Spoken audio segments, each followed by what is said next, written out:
Now, from the University of Okoboji, it's Okoboji Broadcast with Jeff Thee.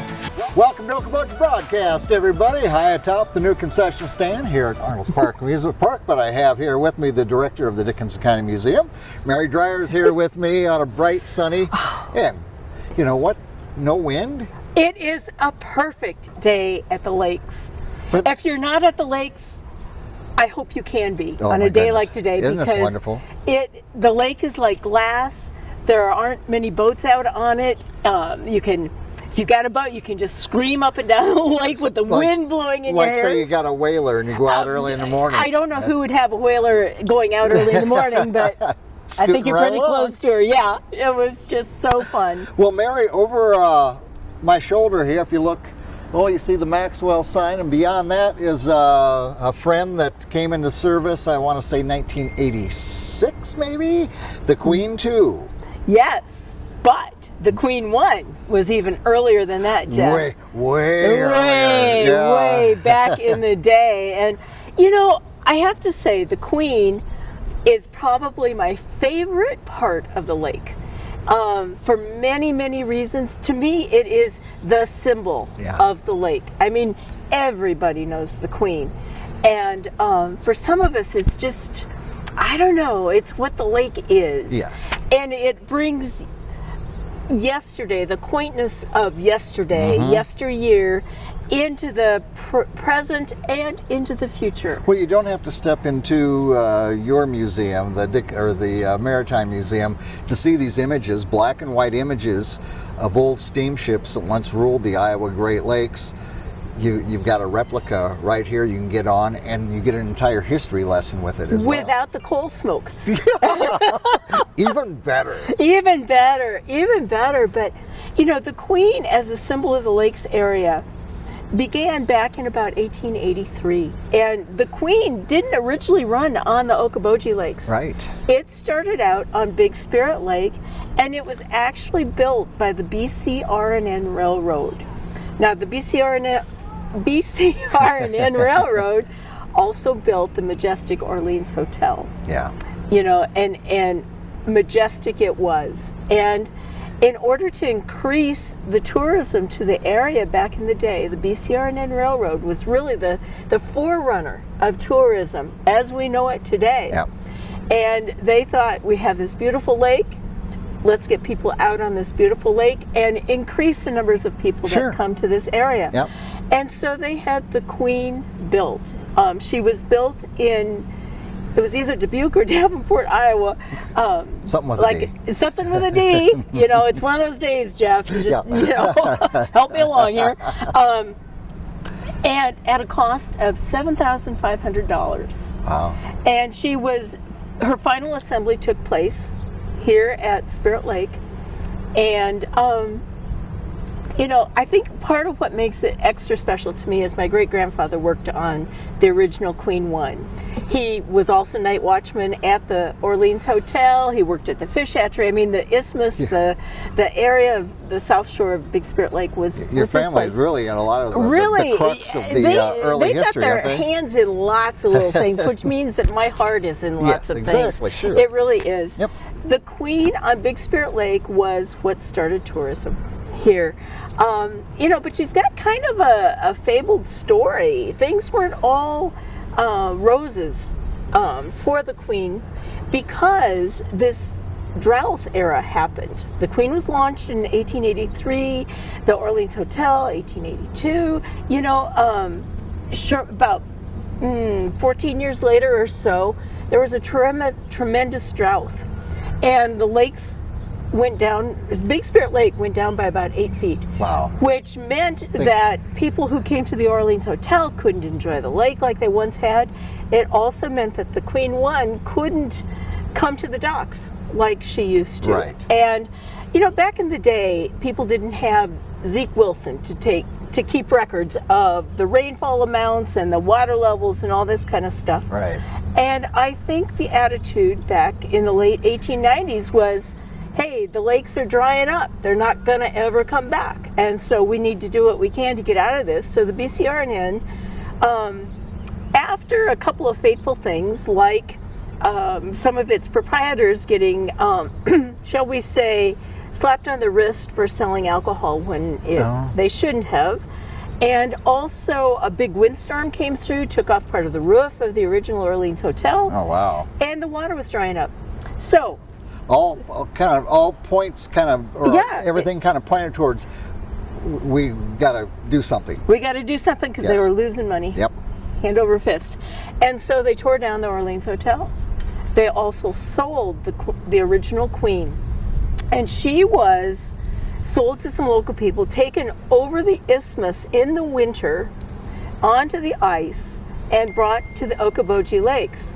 Now there was a problem with this in that her hull, she had a steel hull, the only boat at the time that had the steel hull, so heavy it went through the lakes, kind of at the Narrows. And the Henderson brothers were big boat builders around the area at the time, and they figured out that they could lift the Queen up out of the ice and the water and fix her. And that's exactly what happened. And from about 1901 until 1972, the Queen One plied the lakes of the Okobojis. Yeah.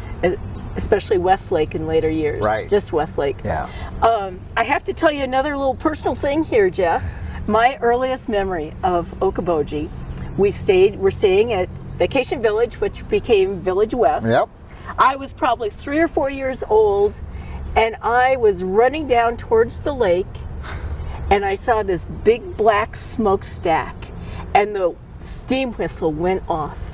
And I tell you, I ran clear up to the clubhouse. I was scared to death of that, and probably was for many years after that. So that was my introduction to life at the lakes. Yeah. But, you know, the steamboats played such a vital role in the history around here. Over the years, there were 22 different steamboats. They ranged in size, they ranged in power, they ranged in construction. Yeah. But what they had in common is that they moved people from point A to point B to point C to point D. Because back in the earliest days, there was no other way. There was no road systems that were worth anything. Mail delivery was tough. I mean, mail came by the steamboats, groceries came by the steamboats. Yep. Lumber to build your cottage came by steamboat. And the only way that you could get to the fun of Arnolds Park or the fun of the dance halls or any place else was by steamboat. Yeah. And the steamboats acted like, I would say, like the rail system in Chicago. You know, they had set routes, they had set times. You could stand out on your dock, and some people were lucky enough to have docks that went out far enough that the steamboats would come right up to their own personal dock and get picked up and be taken to, say, the Manhattan Beach Hotel for dancing, or the park for a fun afternoon, or whatever. Wouldn't that have been a neat time, though, to have to travel across the lake that way, and that was it, and know the times of when they were going and where they took you? I mean, that's fun. It's really fun. I so wished I lived in that era. I really do. I think about all the people who came here, and what a treat and what a joy it was to not only be in this beautiful paradise, but to have these steamboats as transportation. Where else in Iowa would you have had steamboats to get around? Exactly. You know? And the Queen was the queen of it all. And the Queen was the Queen. The Queen, and still is. And we the still Queen. have the Queen too, and we loved. I just love seeing her. We're out boating, and it's always, there's the Queen. You know, I know. I have to ask you, Jeff. Have you ever gotten to toot the whistle on the Queen? I have never. They've tooted at me because you drive by and you're doing this. Oh, of course, of course. But I've been lucky. Have you been able to? I have, because a few years ago I had this wacky idea of hosting history cruises on the Queen. We called them the Legends Tours. Yeah. And so I started getting people to speak, and I always came along and sort of hosted and whatever, and that got me up into you got the captain's roost up there. Yes, and I was friends of the captains, and I would say, can I? And they would say, yes, Mary, you can. And so sometimes I even got to do the whistle, before the trip, to indicate that the Queen was about ready to go. And sometimes, between you and me, Jeff, no one else is going to hear this, right? No, heavens no. This will never be anywhere public. I even got to drive. Oh. Yeah. Now that. Out in the wide open lake, of course.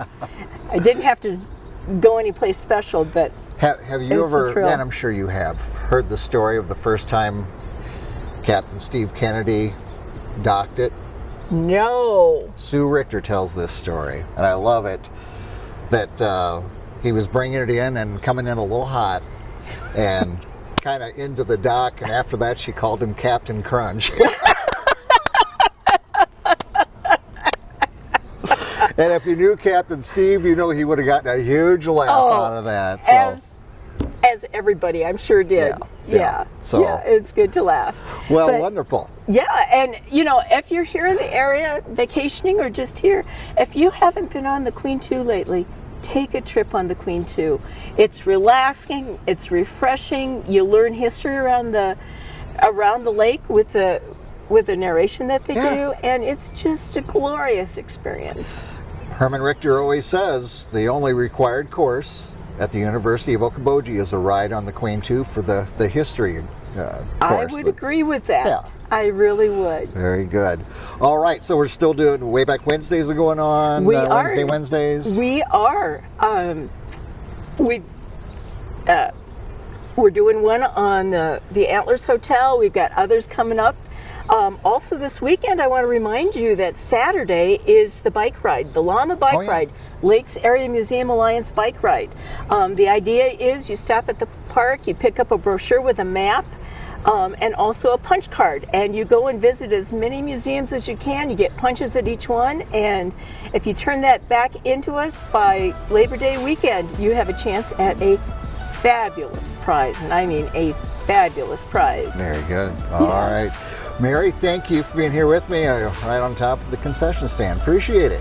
Thanks a bunch, Jeff. Always enjoy it. Always enjoy it. Mary Dreier from the Dickinson County Museum. She's the director, everybody. We thank her for her time. We thank you for watching us right here on Okoboji Bye-bye. Broadcast. Okoboji Broadcast from the studios at historic Arnolds Park Amusement Park is brought to you in part by the Scott Troutman State Farm Agency in Spirit Lake, Quest Wealth Management, a financial advisory practice of Ameriprise Financial Services, advisor Jan Spielman, AJ Spielman, and Erica Wachholz. The headquarters of the University of Okoboji is at the Three Sons, open Monday through Saturday 10 to 5 and Sunday from 10 to 4. Bank Midwest, dream big, plan wisely, live well. Lakes Regional Healthcare and Avera Partner. Ruthven Locker at the Lake, where carnivores are welcome on Hill Avenue in Spirit Lake. Beck Engineering in Spirit Lake. Be Radiant Laser Skin Studio in the Okoboji Plaza in Okoboji.